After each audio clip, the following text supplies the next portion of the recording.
Welcome to The Explainer. Today, we're unpacking a fiery Sky News segment dissecting a decade of Australian gender legislation. Here's the agenda. We'll track the host's arguments connecting a 2013 law to today's fierce legal and political battles. The broadcast argues a single legal tweak a decade ago triggered a massive domino effect we're seeing right now. So, what's the alleged catalyst? Former Prime Minister Julia Gillard's 2013 amendment to the Sex Discrimination Act. The hosts point to recent UK festival protests, where angry crowds actually confronted Gillard over Saul Grover's case. It's a stark contrast, right?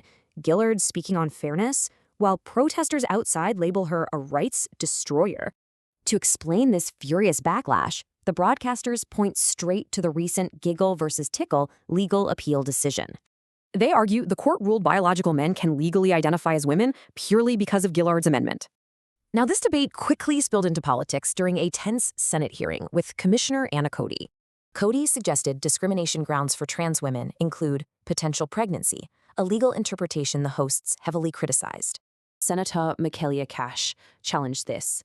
Meanwhile, the broadcasters mockingly questioned the biological reality of that legal stance.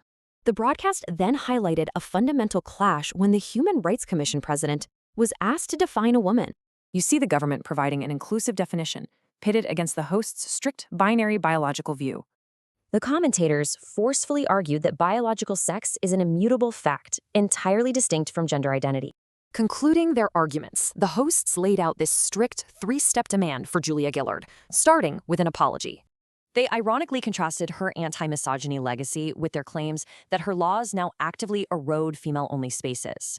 So, the segment leaves us with a pointed question. Should Gillard apologize and actually reverse this legislative course?